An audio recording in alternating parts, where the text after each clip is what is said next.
Good afternoon, everybody. It's David Perlmutter from Quantum Listing. Thank you for joining us today for our webinar, Present Like a Pro Online, with Allison Monahan-McGuire, the impresario behind the McGuire method. Hold on, I just got back from a meeting that went on way too long, so I'm going to quickly open up my phone and look for your bio. Sorry about that. Allison, I met her a couple of years ago in Las Vegas at the Recon, and at the time she had a app called Walk, which she did a really nice job presenting on. And then recently I saw she had pivoted to coaching people like me who need help on how to present online. And so thank you, Allison. And I do now have your bio after that stall. Allison Monahan-McGuire is the founder and CEO of Monahan-McGuire and the creator of the McGuire Method. She's worked as a storytelling professional, from actor to politico to entrepreneur, for over 2 decades.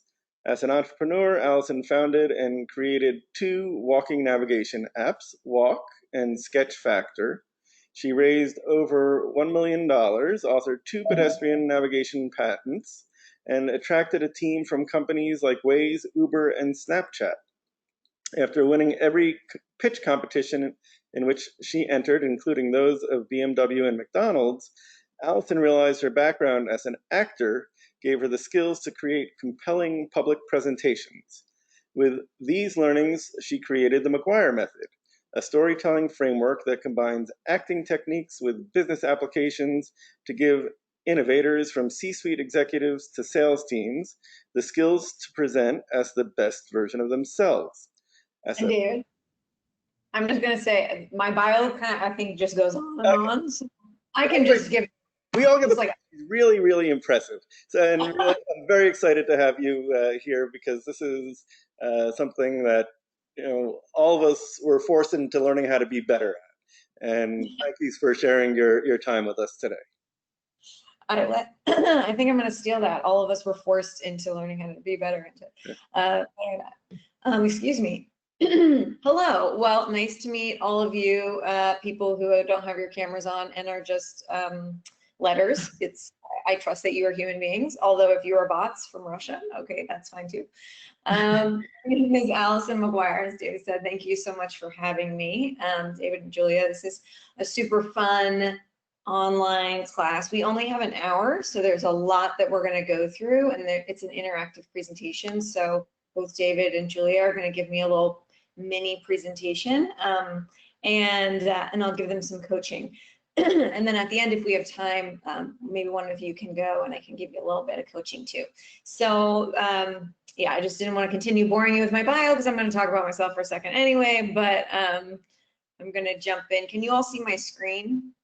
Yes, we can. Let me know if you cannot see my screen, or if you cannot hear me or see me or anything. Just give me a heads up. Okay, so the purpose of today's course is that you learn how to use key skills that I learned as an actor, so that you can present confidently online. Now we're in front of cameras all the time, which is super awkward, and we don't know how to interact with them. So a little bit about my background. I know Dave gave you the top line, but I'll tell you real fast. I grew up in LA as an actor in the entertainment business, moved on to Boston to study acting at Boston University, and then I quickly got involved in politics, which I discovered is the same thing. And then from there, I worked in national security and human rights in and out of the US Congress and in the UK Parliament.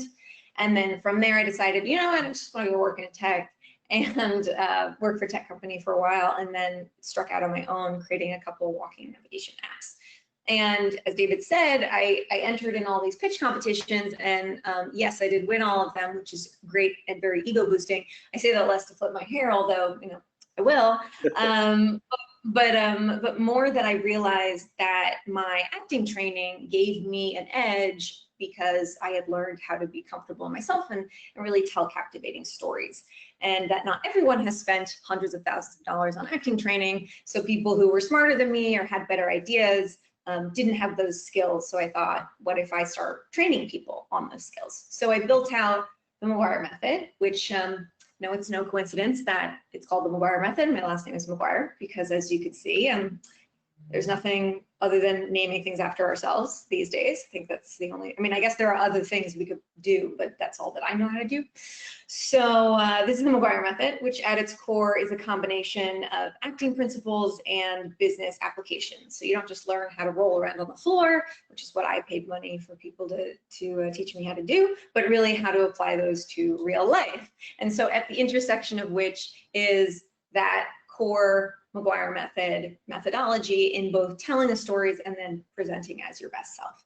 So today's show, because of course it will be a bit of a show, is that you'll learn how to lead and become your best self as a presenter, then build out a powerful story, and finally creating your story together. And there's a lot of information, so I'm gonna give you a lot of top line because we don't have a lot of time today, but there's a lot more information on my website, and I'll tell you where you can get more information later. But just so you know, I am gonna fire hose you a little bit. Okay, in terms of storytelling 101, you can use this framework anytime you tell any story, give any presentation, pitch, even when you go into negotiations. And first, as innovators, people with ideas or presentations, we want to start by telling someone how it works. Here are all the details that give us information, and I'm so excited to share all these new details about, let's say this listing. Now, here's the reality. Nobody cares about how something works, and I don't mean that in a mean way. I tell this to literally everyone, but people don't care about how something works or the details until you relate it to a problem that they are currently experiencing. And then what is your high-level solution? That is not the detailed explanation of here's how it works. That's just giving a one-for-one, here's the problem and here's the solution. I'll dive into this a little bit more later. But then what's the vision and market opportunity? So how is that the person you're talking to, how is their life going to change? How is the world going to change? And what's the market opportunity? How can they make more money? They can have a better life, their lives become more efficient. There are a number of ways that they can have a better life. It just depends on how you want to paint that picture. And then and only then can you go into how it works. And that I recommend is going on a step-by-step basis. You can also mention competitive advantages if that's relevant for you in your particular presentation. And then finally, why you? Also, I will be drinking my iced tea. This is not a large glass of whiskey. This is just iced tea, I promise. Although I guess you wouldn't know if it was. It's true. So then why you? And this is really important. A lot of times we forget to talk about ourselves. Clearly, I have no problem with that, but it's important to learn how to brag about ourselves in a way that feels confident, as opposed to, hey, I just have to tell you all these cool things, and relate it to the person you're talking to. And I'll help you do that in a minute. So David, are you ready for me? I'm ready. Ready to be my first victim? Okay, so David's gonna give a quick presentation. I'm gonna give him a little bit of feedback. He has the framework, and then we'll keep jumping into the actual lessons. Ready, David? Okay. So, hello, I'm David Perlmutter. I'm the founder and CEO of Quantum Listing. Before I started Quantum Listing, though, and to this very day, I have been a commercial real estate broker and a commercial real estate developer. And that experience is what led me to want to start Quantum Listing. I had been a longtime user of LoopNet and then CoStar, and when the two companies joined together, they started becoming very expensive and less user-friendly. And for me, I saw that as an opportunity to create a more value-oriented solution where the people in the organization treated their customers with respect. And as a result, I started Quantum Listing. Initially, it was a iPhone app. And then as I realized that people prefer to do data entry on a computer, we built out the website. And so that was about 5 years ago. And now we're at about 6,000 registered members and 25,000 active listings. And we have lots of great partnerships with different commercial real estate companies that help us keep our price low, but give you, the customer, the option of what services you'd like to add into your tech stack. And our vision for the future is that to give you control over how much you're spending on the technology you're using. You can, if you're a listing broker, we have solutions so you can get way more views and clicks on your listings than you could on CoStar or LoopNet, and still spend less money and really have control over your budget. And we can put you together with various other technologies, either directly through us or through some of our partners, that will help you have a complete range of commercial real estate technology at your disposal, and that you really control yourself without having somebody dictate to you what you need to be spending on that.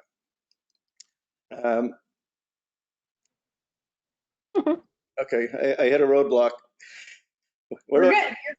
You just tell me when. Okay, so thank you everybody for listening to me today, and I hope you'll give quantum listing a try and become part of our community, because I think that's what differentiates us from a lot of other services, that we are a community. We really do work on helping each other and helping you, and we provide resources like this today because we want you to continue to grow as a professional, and we think that we'll get the halo effect from that.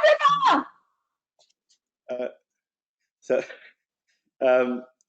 the I muted them, no worries.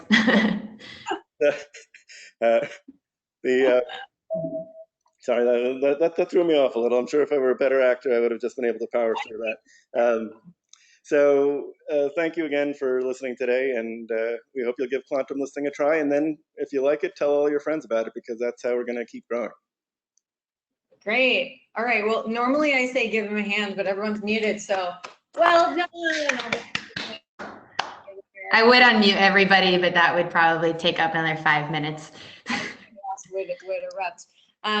So great. So I get your passion and your enthusiasm and what, especially as a founder of something and you created something after having a problem. I want to feel from you like why you're so excited to provide solutions for other people. And you listed out some of when you started this, the value oriented, and we treat people with respect. I love that. So what I would do is I would lift that up, the inverse of it, to be the problem.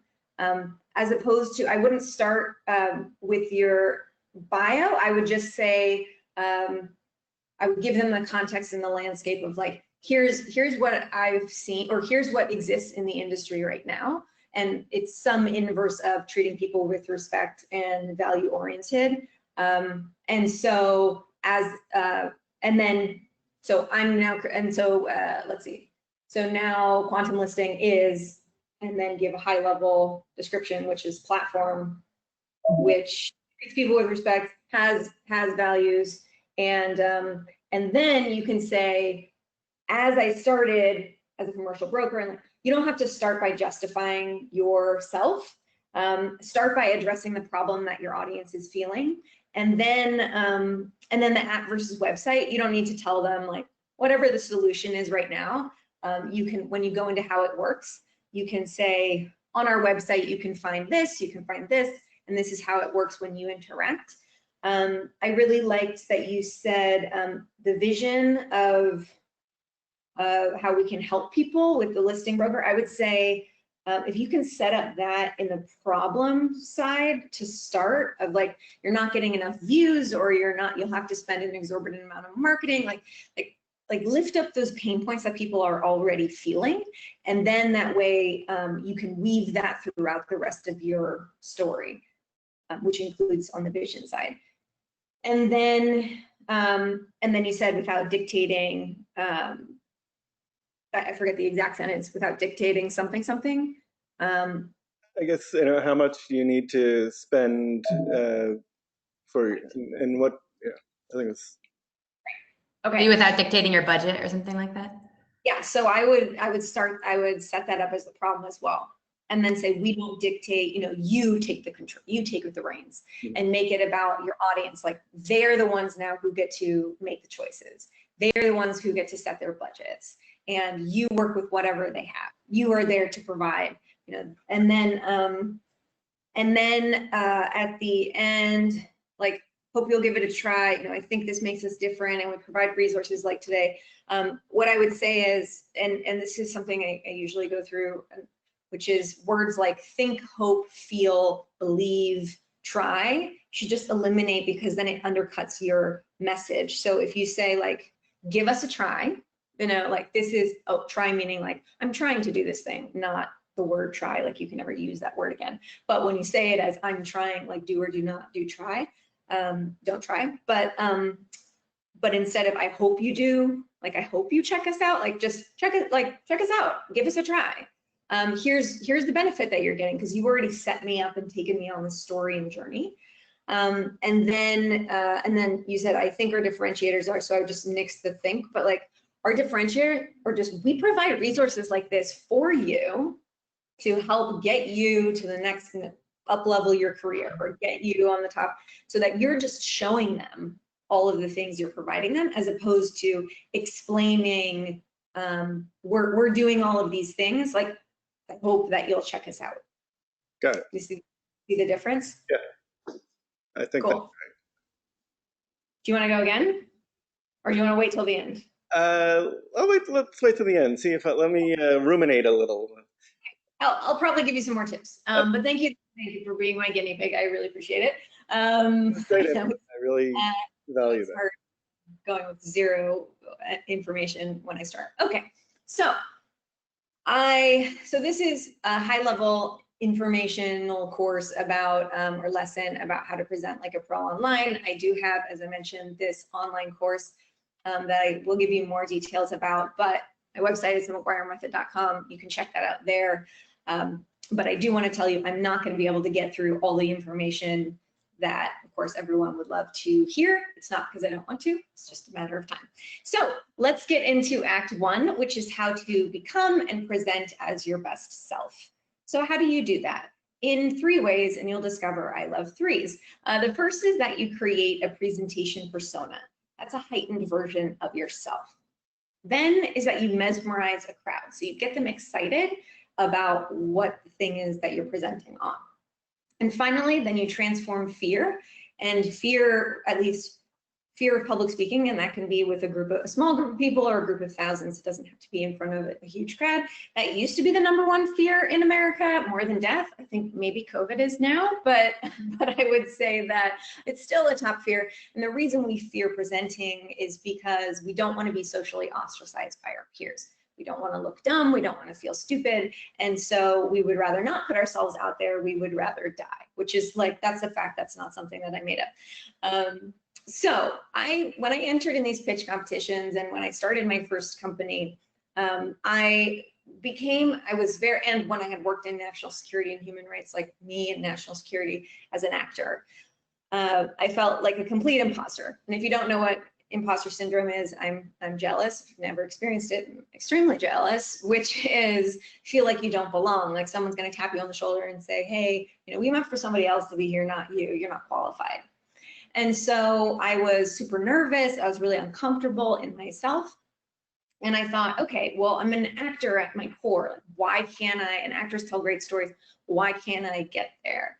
And so I thought, okay, what if I built a character version of myself?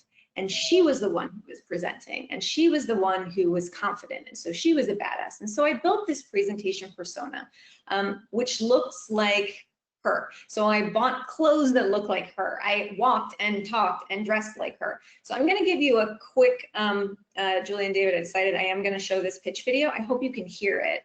But this is just a 3-minute pitch that I gave at a startup competition. This is for a startup, so this is not relevant to you in terms of the type of thing that I was pitching, which is a startup. And obviously you're not doing this in person, but what I want you to pay attention to is the way in which I delivered the information, the degree of comfort, the fact that I did mess things up, but also how then you could see the audience interacting. And by see, that you don't even have shots of the audience, but you can imagine based on your own reactions. So let's see if you can hear this. Hi, everyone. I'm Allison McGuire, the founder and CEO of Walk. And I have a confession for you. I'm a walking addict. You might not think so because of my shoes, but trust me, I am. I walk everywhere.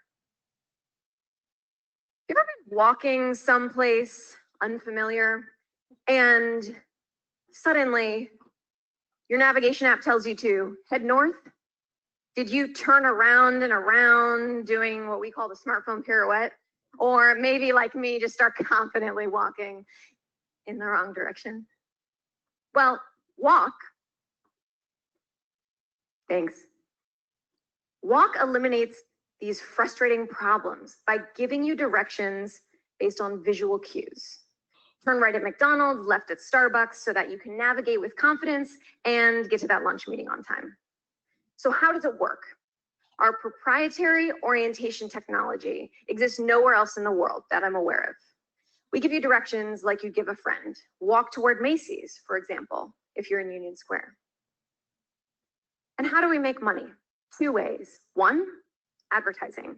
Traditional advertising as we know it is dead. We've all had annoying banner ads pop up in our face. Well, we present advertising as a utility. We give brands the opportunity to convert foot traffic into sales. Turn right at McDonald's. Oh, and by the way, here's a free coffee.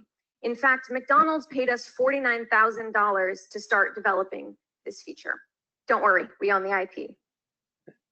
The second way we make money is via a SaaS-based solution where we private label our technology and plug it into any other navigation app.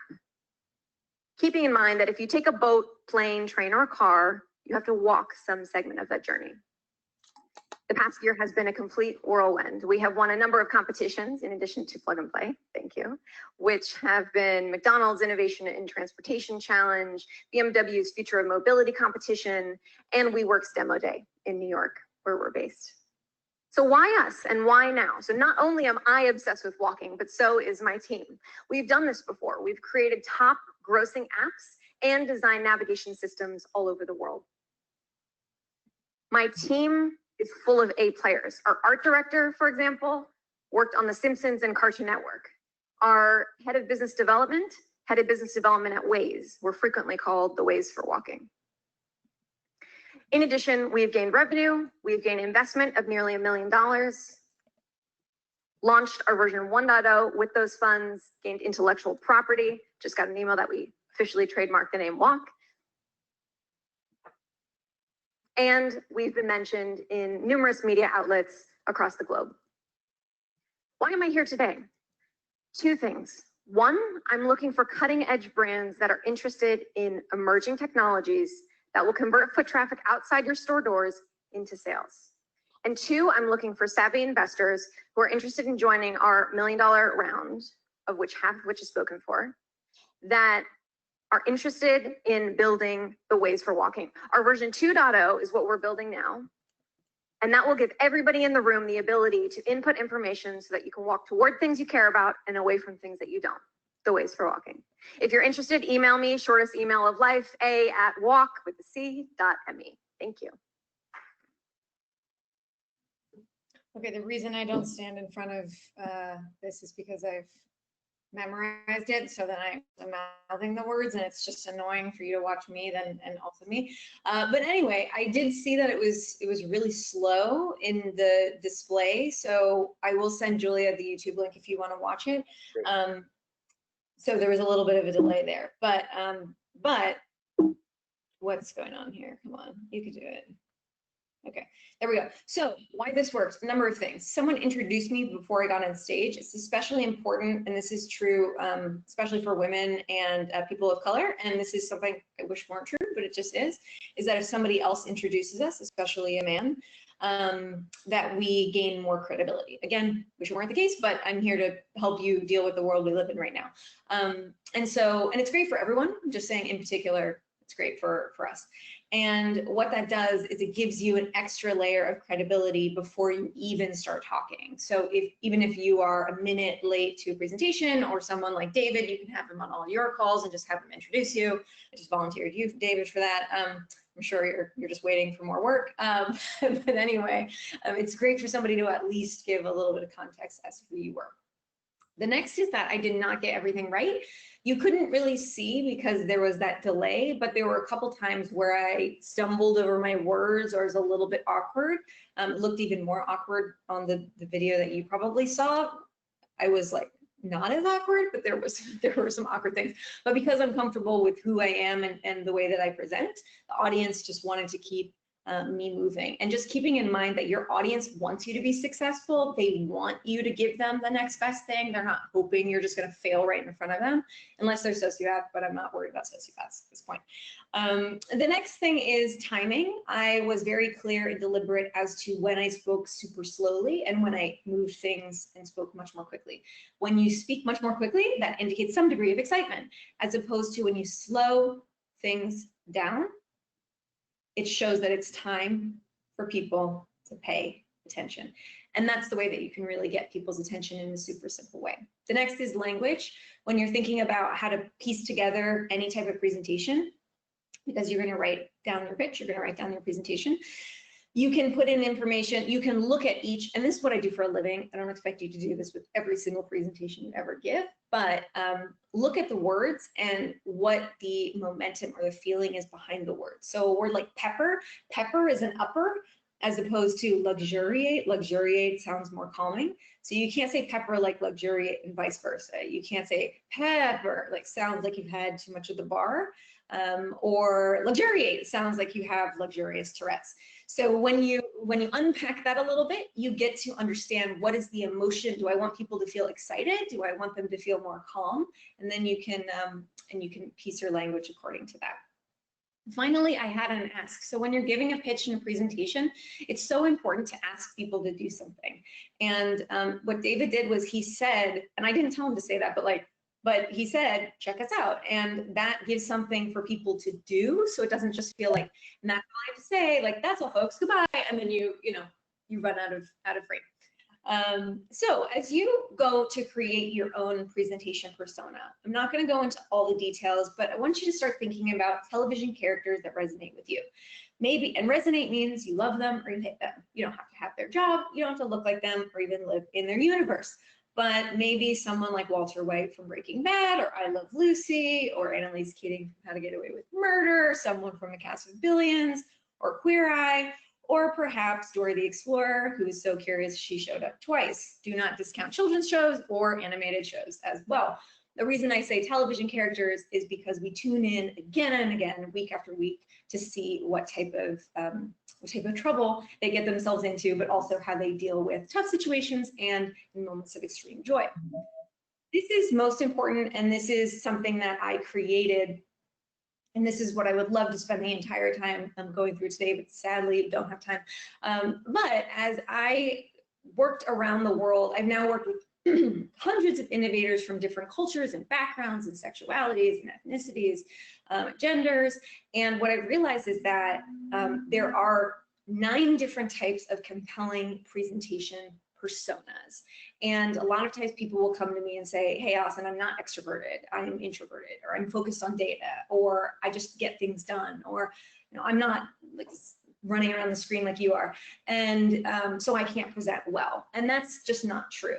So what I did was created 9 different types of presentation personas that speak to the type of presenter you are. I don't have time to unpack all of them, but my amazing design partner made them beautiful. I just created the concepts. And so together, they're these archetypal ways of presenting that make you feel confident in yourself. And that's the whole purpose of building a presentation persona, is that it buffers rejection. If people say, oh, I don't want to go for this, it's your persona that's taking the hit, not you. It also creates a confidence circle. When you feel confident in yourself, your audience feels confident in you, and then you feel confident because they feel confident, and on and on. And it gives you a heightened version of yourself that then gives you the extra oomph that your audience then knows what to expect. So they're paying less attention to what's going on with Allison today? Like, she's presenting really differently today versus, oh, what's Allison's story, so that they can actually hear my content. Okay, isms. People love isms until they find out what they are, and then they hate them. Isms are ways that we speak and move that are when our brains are trying to catch up with our mouths and vice versa. They can be words such as like, you know, basically, evidently. And a funny story, when I was working in national security, trying to, you know, look smart, my friend pulled me aside and she said, hey, you're using the word evidently a lot in the middle of sentences and at the end of sentences, and you think it makes you sound smarter, but actually it's having the opposite effect. And I said, oh, well, evidently this is not working. So your ism can be any number of things, and it's not like you're never going to say the thing again. And whenever I work with my clients, they say, oh, now that I know you're thinking of ums, then you're going to count every I say. And that's not what the purpose is at all. It's just to be aware of where is your brain trying to process the next thought, and why are you filling it with something, not what are you filling it with. It's not like I've never said evidently again. Clearly, I've just said it like 4 times, but I just said but it's just to be aware of those pauses and then how you can use those pauses more intentionally in the future. Mesmerizing a crowd. How do you get people excited about your story? First and foremost, memorize what you're going to tell them. How do you memorize? I don't have time to go through that today, but just memorize it. So sorry, I can't help you out more than that in this moment. But when you at least write down bullet points, we're in a position now where we can easily write things down in a notebook and have it right next to us. And so when I am taking notes on David's presentation, I can literally do it right here. We're on camera instead of being in front of people. The next is writing down a list of FAQs. What are questions you get all the time? And then what I call FFQs, and those are frequently feared questions. What are the questions you want nobody to ask you ever, and yet it's inevitable that someone asks you the question? And finally, what's your eye contact? Again, don't have time to go through all the details, but you want to make sure to look at the camera as much as you can. I've memorized this presentation, so I know when to look at the camera, when to look away, and I have my little bits that I do. But for you, if you haven't memorized everything, that's okay. But just make sure when you have a point that you know you're going to say, instead of looking at the screen, you look up at the camera. And now we're used to kind of people looking around here and feeling like they are that they're engaged. But what we do all the time is we look at ourselves in our little box, and that's just natural. It doesn't make us narcissists. It's natural because we're in this weird world. If you can turn off that feature, if you can't, put that at the bottom of your screen, because the more you look at yourself, the more distracted you are when you are presenting. When you're not presenting, you want to look at yourself. I'm not going to judge. Just saying, when you are presenting, you don't want to be distracted by your own self. Okay, many of you are presenting with multiple people, and if you're presenting with a partner, a few things to keep in mind. First, get clear with yourself. What do you excel at when you are presenting? What are the things that, do you know marketing the best? Are you most aware of the types of listings that are trending in the area? I don't know, but what are you the best at? And then what is your partner the best at? Try to take your ego out of it. Even if you're both great at marketing stats, let's say, one of you should focus on that and the other one doesn't, so that when you get a question or you have a dialogue, you know exactly who's going to answer that, as opposed to you two fighting over it. And then finally, prepare for the worst. I can't tell you how many times I've been on calls where someone has dropped off, where I've dropped off, where the person I'm supposed to be presenting with just doesn't show up. And there are a number of things. So just be aware of, you might have to carry the slack for the person who doesn't show up, or their internet doesn't work, or their computer, I don't know, gets thrown out a window, because we're all done with being on our computers all day. I mean, I would never do that. I'm just saying, like, that could happen. But what you can do is be aware that potentially you won't have that person. So how are you going to carry each other's weight? And if someone interacts with you or asks you a question that you don't know the answer to, just say, I don't know the answer to that. Let me check with my partner. I'll get back to you. Super simple. Okay, what do you do when you're just zooming around? Well, there are, guess how many? 3 things to be aware of. The first is lighting. Are you visible? Do you look like you have intense lighting and you're being interviewed by the FBI? I see that all the time. It's really intense. Nobody wants to see this extreme degree of lighting. You want to look like, to some degree, you can see what's going on. I'm a pale person. There's a white background behind me, also beyond me. But being aware of what's your background, are you getting some type of lighting?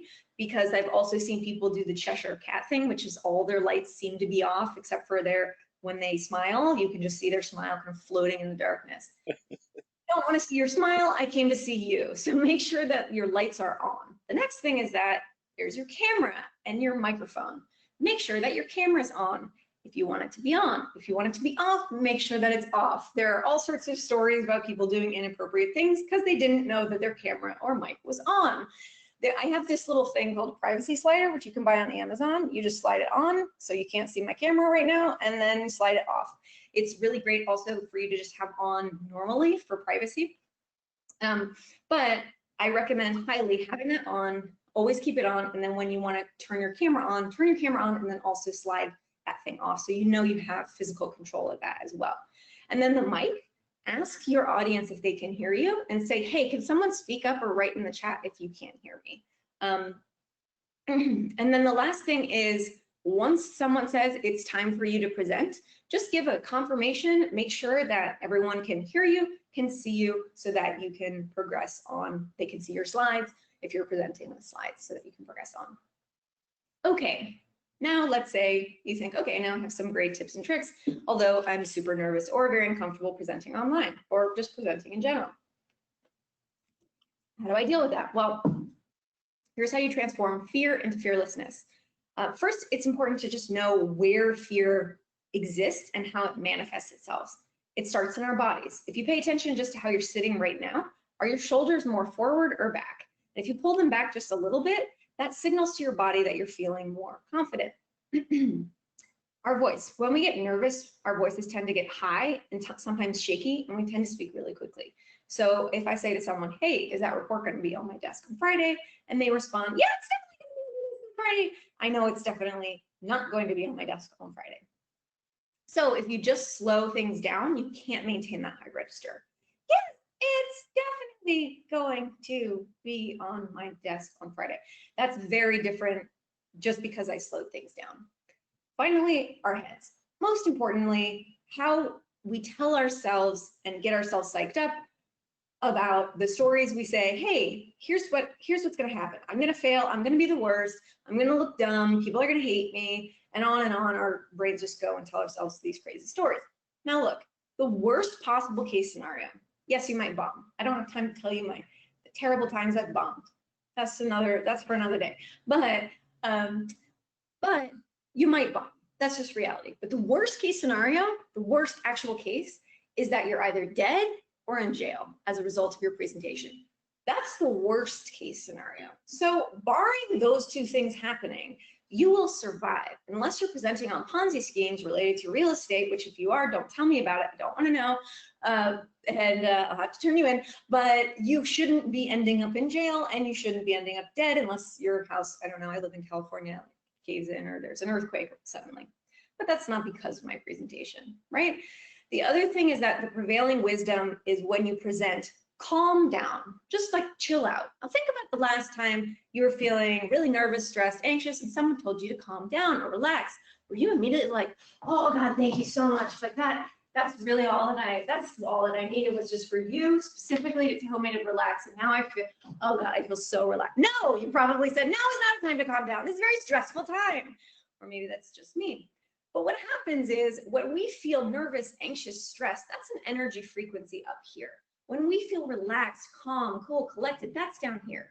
If you're up here, you're trying to get down here, you're either going to ricochet between the two or land somewhere in the middle, either of which is really uncomfortable for you, but really uncomfortable for your audience. So instead of trying to get to chill, relax, and anytime, don't tell people to relax when they're not relaxed. It doesn't work. But if you're feeling like you're up here, what you want to do is match that energy with an equal frequency energy, and that's excitement. You want to get yourself pumped up. Tell yourself you're going to be awesome.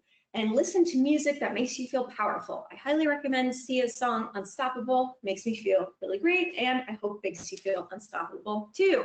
I have clients who go for runs, do jumping jacks. You could do jumping jacks right next to your computer. I could be doing them right over here and you wouldn't know, right? So just get yourself pumped up, and that will get you out of your head and into your body. And finally, sounds super cheesy, but believe in yourself. If you believe you're going to be great, you're so much more likely to be great. If you believe you're going to be terrible, you're so much more likely to be terrible. And people want to be on your side. All right, so back to that script.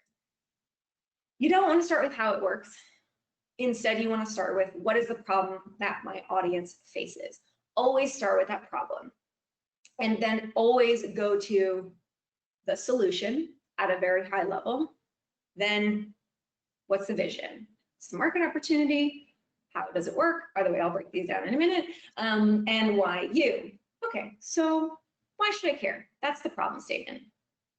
And related to that, what's the solution?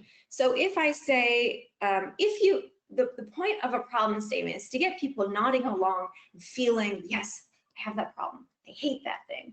I want that problem to be solved, right? And that's thinking about the impact it has on your audience and not so much, hey, these are the things that I want to tell people about.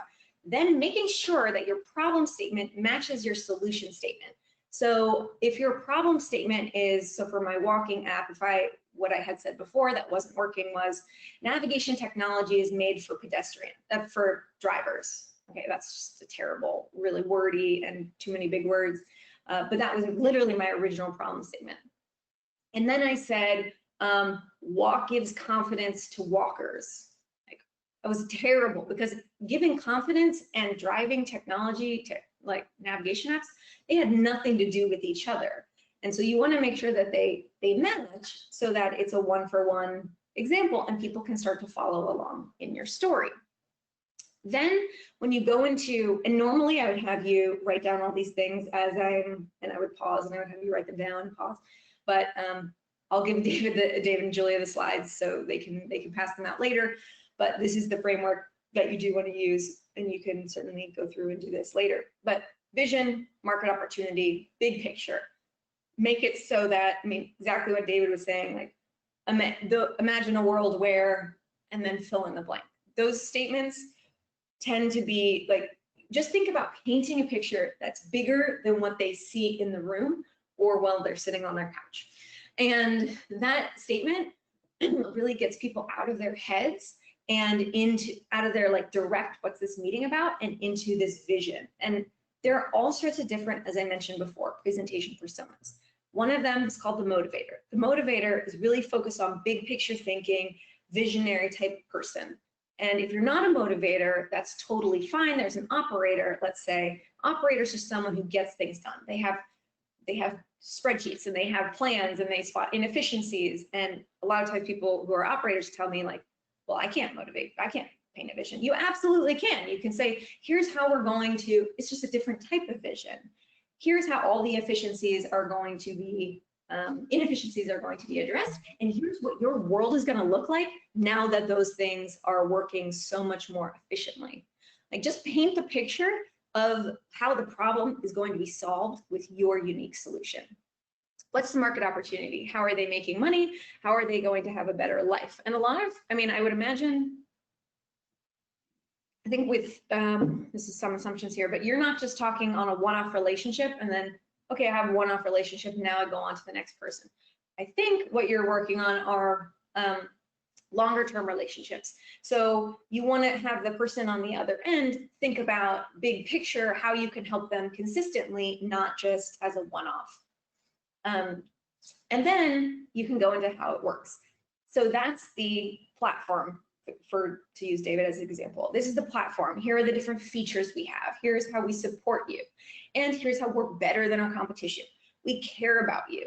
We're trustworthy. We don't have exorbitant fees. I mean, that's when you really can get into the nitty-gritty. But don't get there until you first set up the rest of the story.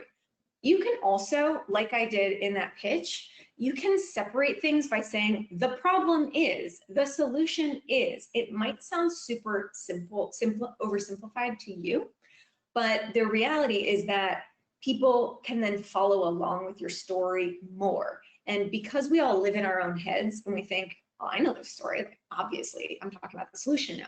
They might not know that you're talking about the solution. So you can say, imagine a world where, or the vision is, the big picture vision is like, let them then piece that together. And you want the audience to feel smart. You don't want the audience to feel like they have to try and figure out what you're talking about. You want them to feel like, oh, I get it, yes, and moving on to the next. And finally, why you? This is where you can list out top accomplishments, things that are relevant, your emotional state. So you're really passionate about real estate. You're really passionate. Anything, you don't just have to have, like, you're all experienced professionals, but when I started working in, after moving out of acting, well, politics, same as acting, but when I started working in the national security side, I would say specifically, is that I didn't feel like I belong there, right? I had that imposter syndrome. But when I started talking about, like, I'm really passionate about making the world a safer place for these reasons, that was a more compelling reason than other people who had a lot of experience but didn't really care what they were doing. So that was the edge that I had. So for you, you have the experience already, so you don't need to just be like the passionate whippersnapper, but you can add the passion and enthusiasm and make sure that that's coming across to your audience. And finally, something that I call sweeteners. Those are fun facts. Those are interesting things about you, about your company, about what you have to provide to the world. And they can be media appearances, partnerships, they can be all sorts of cool things, but those are things that you can cut from a presentation if forced to. And I see a lot of presentations and pitches that are just full of sweeteners, which are nice, but don't have, like, the actual substance. If you're just talking about, like, oh yeah, we're a feature and fast company, and oh yeah, and you could see in my pitch, or maybe you couldn't because I don't know, the resolution might not have been great, but I had a media slide. I could have easily cut that out. That was more of a validator. But if you have, so it was fine that I had some sweeteners. If you have too many sweeteners, it looks like you're trying to cover up for something. Like, I liken a lot of things to dating. If you're on a date with someone and they keep talking about how successful they are, you're probably thinking, are you that successful? Because they keep going on and on about the level of success that they have reached. And so being aware of what are the strategic things that are important for my audience to know about me, about the solution that I'm offering. Okay, really, really, really important stuff here, which is not just the story. So as you're putting together your story and your framework and your pitch, you can use that framework for literally any type of presentation. But arguably more important than the story is the emotional journey you take people on. What do I mean by that? Well, it's not the message, the story that you want to tell. It's not, hey, I need to, like, this is the message that I need to shove down your throat. It's the story that they want to hear. What's an example of that? Well, as I said, I liken a lot of things to dating. And with an ex-boyfriend, we were in couples counseling, and couples counseling didn't work, but I did get this very interesting piece of advice, which was on the first session, the therapist said, hey, like, you two talk amongst yourselves and, like, have a conversation, and I'll just watch. So he spoke, I spoke respectfully. And then she said, okay, stop. You clearly know how to talk to each other, but you don't know how to have a conversation. And I said, what are you talking about? And she said, conversation is where you're more concerned about the impact that what you say has on the other person than the information you're trying to get out. So you being aware of what the impact is on your audience is way more important than I have all this information I need to just tell you about. Tell you. It's as opposed to how's it gonna land on that audience member. Okay, so how do you do that? You wanna take them on this journey, which starts in a place of anger. By anger, I don't mean you piss your audience off, and you definitely don't want to use guilt. But these are emotions such as frustration, irritation, but the deeper, the more painful the problem is, the more your audience is going to be nodding along, like, yes, oh God, I hate this. So for me, when I pitched, it was, have you ever been somewhere unfamiliar and your navigation apps that head north, you turn around, like, yes, people see themselves, yes, I've been there, God, I hate that experience, that's so frustrating. And so I'm tapping into that, like, base level of discomfort, irritation, etc. So you want to start them in a position there, And then you want to take them to a place of intrigue. Get them curious. Okay, what is the solution you're providing? How does that work? And then start to take them up this journey where they want to hear more. Oh, tell me more, tell me more. Finally, you want to inspire your audience. You want to make them think that you're providing a better life for them in some way. So take them to that higher level. And finally, you want to land them on hope. Hope is such a strong motivator. It gets people, that gets people to seal the deal with you specifically. And when you are taking them on this journey, think about effective politicians. I will not name names because you will have strong feelings about them regardless of who I choose. But any effective, and by effective, I mean they have a very strong base, or they have people who will come out and vote for them, and they're very populist. I mean, those types of people. Effective storytelling politicians use this model to a T. They start out with anger. The status quo is not okay. Different views on what the status quo is, but status quo is not okay. Intrigue. Here are some policies that I would implement that would make your life better. Oh, really? Tell me more about those. Then they inspire. Your life can be better. Here's what that looks like. And they give people hope, and they give them an action, which is vote for me. So if you think about it in terms of like a very reductive storytelling technique, it's just looking at what are the core emotions behind the story I'm telling. So I'll map that to your storytelling framework real fast, which is when you're working on the problem, that directly relates to that anger, frustration, irritation. Then the solution, that's when you go into intrigue, and then you want to inspire people and intrigue them continually as you're going into the vision and the market opportunity and how it works, the competitive advantage. You want to be engaging your audience at this point. They shouldn't be falling asleep and nodding off. And finally, when you're talking about why you, that's when you want to start to inspire people and intrigue them, like, oh yeah, I do want to go with this person versus anybody else. And when you give them hope, that's when you give them an ask, give them an action, and make sure that that action is within their reach. If you're asking them to sign a contract right now and they need to clear it with 7 other people, it's going to make them feel like it's too high of a hill for them to climb and too high of an ask, too big of an ask for them to actually go after. So make sure that it's something that's achievable for them. It builds momentum, and it might even be a small thing that just moves the ball forward. So make sure you're building something that makes it feel like a win for them, in addition to obviously being a win for you. Okay, we went over key pieces of how to create your story, which is your presentation persona, this heightened version of yourself, content that's your actual story, and then making sure that that maps to an emotional arc.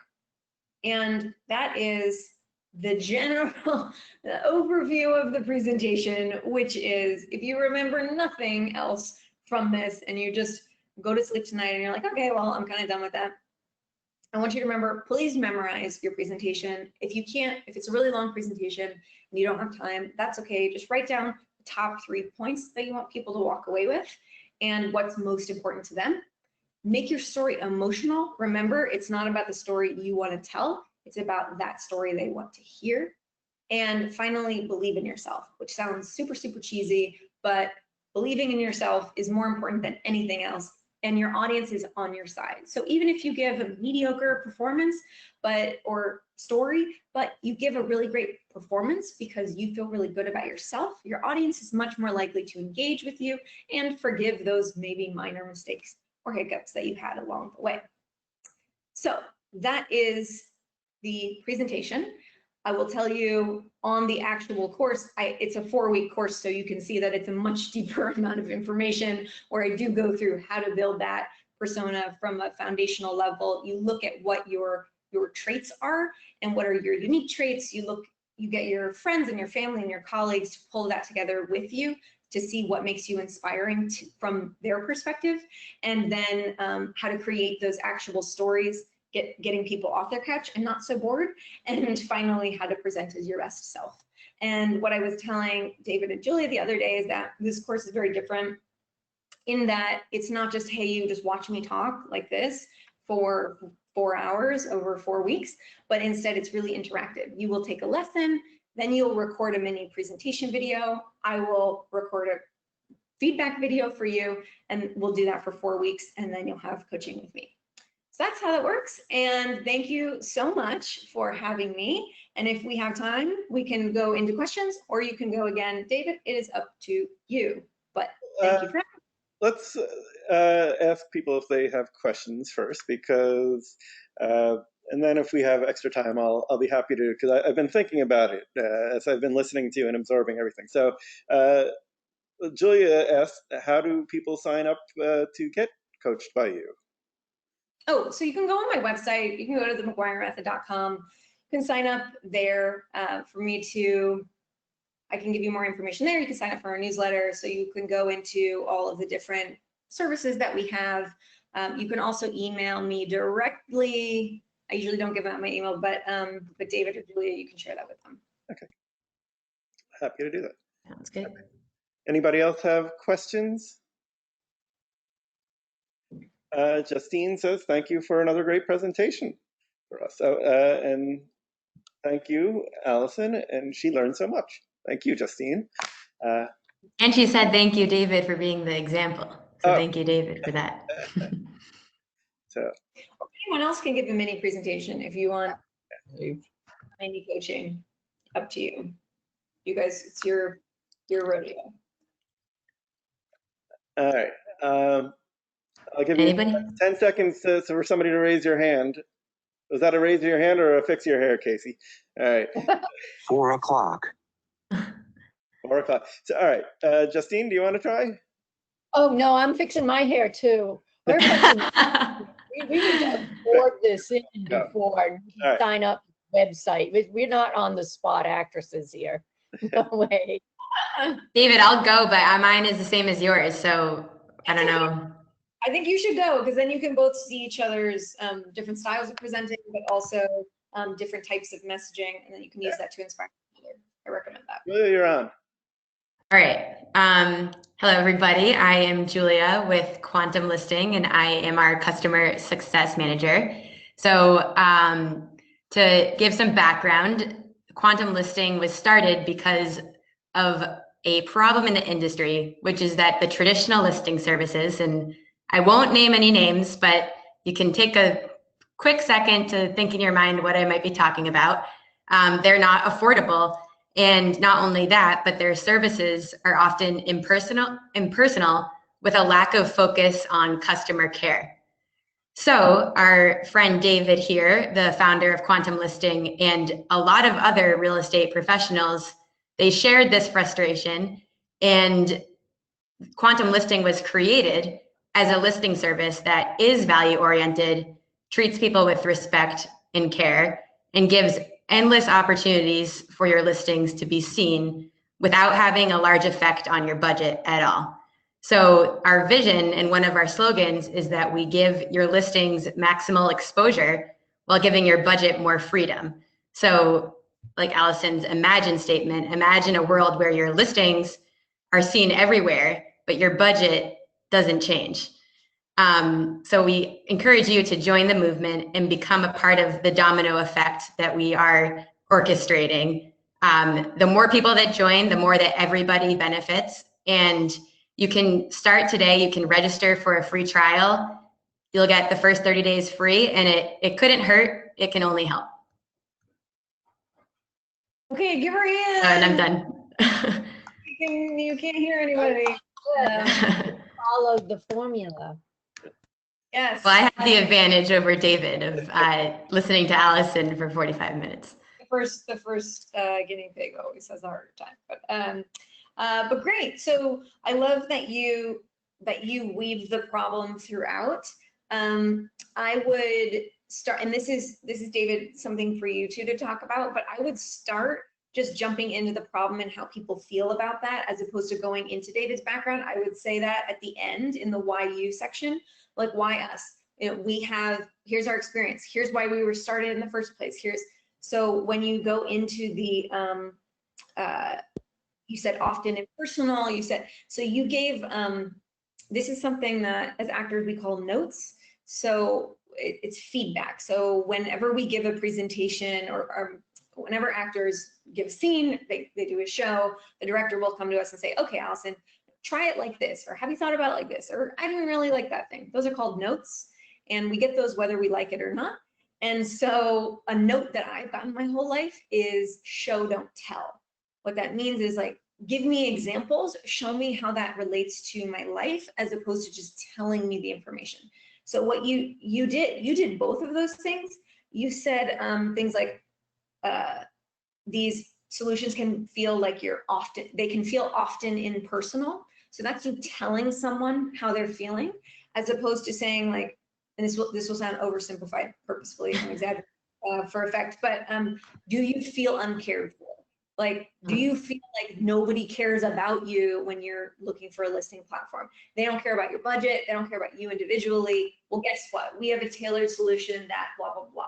And that gives them more of an emotional, like, tapped into my problems as a listener, and that you then have the solution. I like the solutions that you were putting together. I would just do the same thing that I told David, which is make sure that that's reflected on a one-for-one basis on the problem side.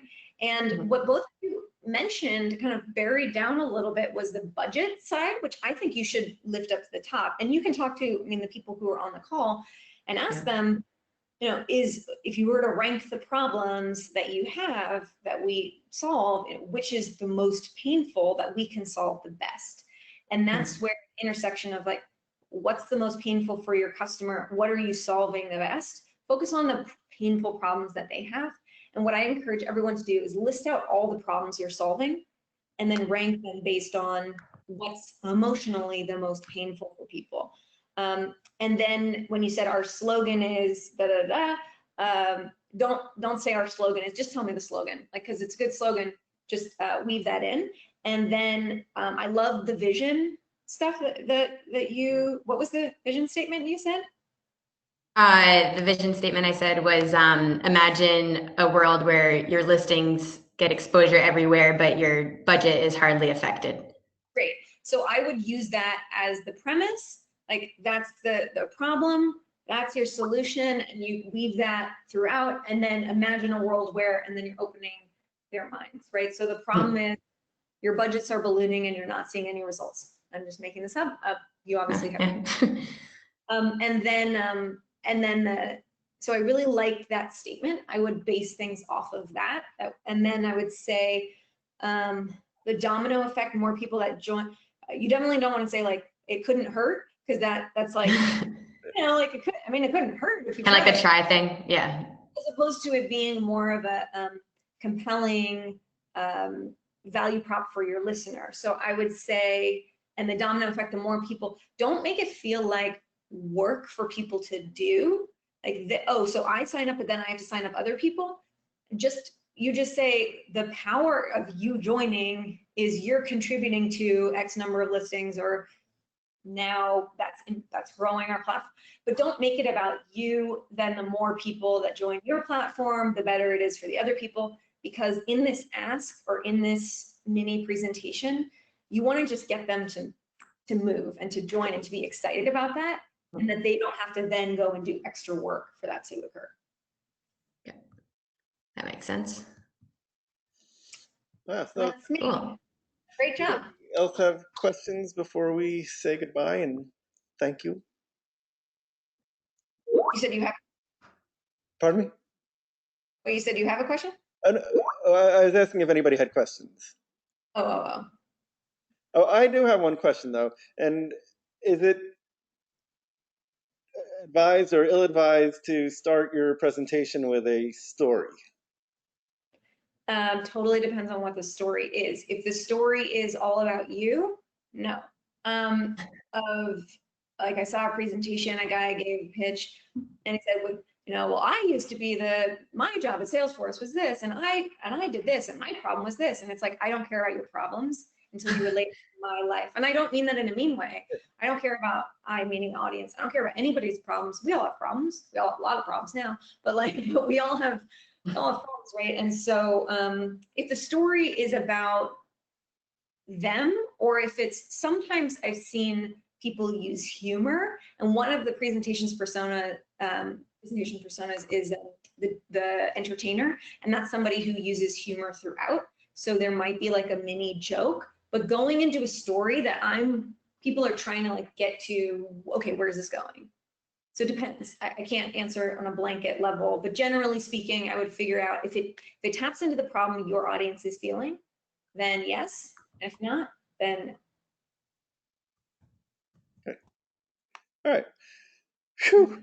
That was great. And I'm Hold your fire. okay. So thank you, Allison. That was really wonderful. I hope it helped everybody else as I feel as it helped me today. And I am going to definitely focus on introducing these techniques to my own. And you can check back next Wednesday when I'll be giving a webinar about quantum listing, since we don't have any guest speakers next week. So you can see if I am an apt pupil or not. So, and plus my mom, I think, is going to be watching also, so I really have to, you know, turn it up on an extra notch. So it was wonderful. Thank you for your time. Thank you everybody who's watching for your time, either in real time or in the future. And Julia, thank you again for all the help you gave to put this together, as well as all of our other webinars, and for being the great customer success advocate that you are. Hope to see you guys on future webinars, and we'll see you all real soon. And we have a comment from Andreas Senni, who's one of our partners. He said he found it insightful, and if you want to get in touch with him, his contact information is in the chat. So thank you, everybody, and have a great rest of the week.